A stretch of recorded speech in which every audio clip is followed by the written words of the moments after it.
আমি যে ওষুধটা ব্যবহার করেছি দেখুন সাথে সাথে কার্যকর হয়েছে। এই যে এই পোকাটা সাথে সাথে মরতেছে, আর সাথে সাথেই আমি দেখলাম যে এই কেল্লা মানে লাল কেল্লা যেটা হচ্ছে পয়সার মতো হয়ে থাকে সেগুলোর বাচ্চা এই যে এইটা সাথে সাথে মারা গেল, শুধু পানি দেওয়া আর মারা যাওয়া। তো আমার ঘরের সাথে যে বেলকনিটা আছে সে বেলকনির সাথেই কিছু ফুলের টব আছে, সে ফুলের টবের ওখানেই মাঝে মাঝে বসা হয়। কিন্তু হঠাৎ করে চোখে পড়ে যে কালো রং এবং লাল রঙের কেল্লাগুলো ওই দিক দিয়ে হাঁটাহাঁটি করতেছিল একটা।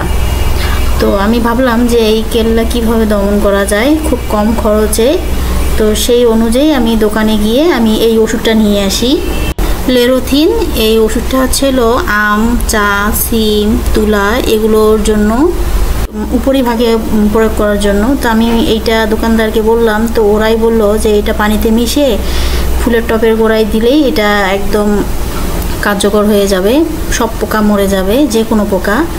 তো এইটাই আমি তো বালতিতে পানি নিয়ে, বালতিতে অল্প পরিমাণ পানি নিয়েছি, মানে ফুলের টবে যতটুকু পানি লাগবে সেরকম পরিমাণ পানি নিয়ে এই যে আমি আগে এটা একবার ব্যবহার করেছি সেইটাই আমি দিয়ে দিচ্ছি এখানে।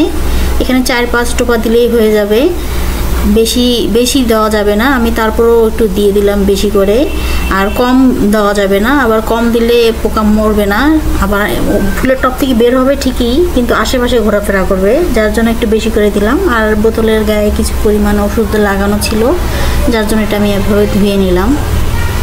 তো এটা একদম দুধের মতো হয়ে যায় এই যে এরকম কালার দেওয়ার সাথে। তো এটা মগে ভালো করে মিক্সড করলাম। এখানে হাতে লাগলেও কোনো সমস্যা নাই, আমি যেহেতু হাতে লাগিয়েছিলাম তো কিছুই হয়নি আমার। এরপর আমি ফুলের গোড়াতে এরকম করে চারদিকে এভাবে দিয়ে দিচ্ছি। আর এই যে সয়াবিন তেলের বোতলটা আমি এইভাবে সেট করে নিয়েছি যাতে করে পানি দিলে আস্তে আস্তে ফুলের গোড়া টপের নিচে যায়। ফুলের টপে সাধারণত পানি দিলে পড়ে যায়, যার জন্য আমি এই বোতলটা লাগিয়েছি।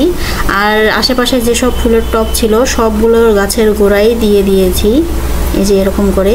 এর আগে আমি ওষুধ কম পরিমাণ একটু দিয়েছিলাম, যার জন্য কেল্লাগুলো মরে নাই এবং কোনো পোকাই মরে নাই, মানে মরছে অল্প পরিমাণ। এবার আমি একটু ওষুধ বেশি করে দিয়েছি এই যে এরকম করে। এই ওষুধগুলো দিলে আবার হয় কি যে ফুলের গাছগুলো অনেক সুন্দর হয়, মারাও যায় না, তরতাজা হয় যেহেতু পোকাগুলো মারা যায়। আর এই যে ফুলের গাছের গোড়াটা আমি আগে পানি দেই নাই, এই ওষুধের পানি দিয়েছি। আগে পানি দিলে মাটিটা ভেজা থাকে, পানিটা নিচ পর্যন্ত যায় না, এই জন্য আমি ফুলের গাছের টব আগে শুকিয়ে নিয়েছি ভালো করে, তারপর আমি এই ওষুধের পানিটা দিয়েছি। আর এই পানিটা দেওয়ার পরে আমি বালতি আর মগটা বাথরুমে রেখে আসার সাথে সাথে দেখি এই পোকাটা পড়ে গেছে, মানে মরতেছিল পানি দেওয়ার সাথে সাথে, মানে 1 মিনিটও হয় নাই তার ভিতরেই এই পোকাটা মানে এরকম হয়েছে। তারপর আমি উপরের দিকে দেখি যে উপরের দিকেও একটা কেল্লা এই যে এরকম করে মারা গেছে, মানে ওরা মনে হয় নিচ থেকে উপরে ওঠার সময় এরকম হয়েছে, এই যে লাল কেল্লা পয়সার মতো হয়ে থাকে। আবার এই দিকে দেখছি মানে ছোট ছোট এগুলা যেটা আর কি চোখে পড়েছে আমি সেটাই আসলে ভিডিও করার চেষ্টা করেছি। এই যে এরকম ছোট ছোট কেল্লা অসংখ্য পরিমাণ মারা গেছে, শুধু কেল্লা না যে কোনো পিঁপড়া থেকে শুরু করে পোকা টোকা সবগুলোই মারা যায়।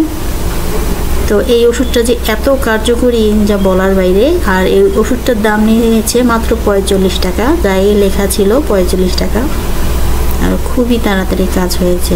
তো ধন্যবাদ সবাইকে। আমার